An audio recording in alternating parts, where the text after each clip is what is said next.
இந்த ஃப்ளவர் நான் ஸ்டிச் பண்ணிட்டேன், முடிஞ்சுது. அப்புறம் எல்லாமே அந்த சைடு இந்த சைடும் வச்சு தைச்சி ஜாயின் பண்ணிட்டேன். டைட்டாக இழுத்துக்கலாம். இழுத்ததுக்கப்புறம் சென்டரில் ஒரு கேப் இருக்கும். அந்த கேப்பில் நம்ம ஒரு ஆர்டிஃபிஷியல் ஃப்ளவர் வச்சுக்கலாம்.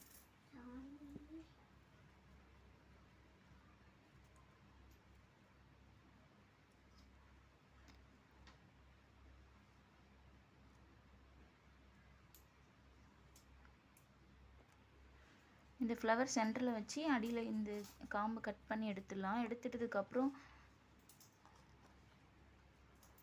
இது மாதிரி இருக்கும். நம்ம திருப்பி வச்சு ஸ்டிச் பண்ணி இதை ஃபினிஷ் பண்ணலாம்.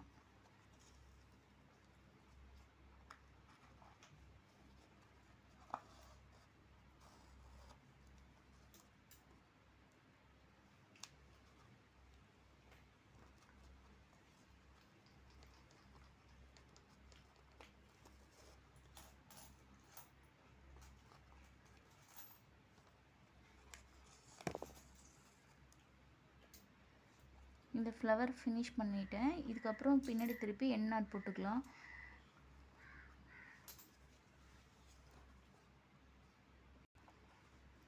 இந்த ஆர்டிஃபிஷியல் ஃப்ளவர் வைக்கும்போது நம்ம சேஃப்டிக்கு ஒரு க்ளூ வச்சு இது சென்டருக்குள்ளே விடும்போது க்ளூ வச்சு ஒட்டிட்டு அதுக்கப்புறம் வச்சு ஸ்டிச் பண்ணால் இன்னும் நமக்கு ஸ்டிஃபாக இருக்கும்.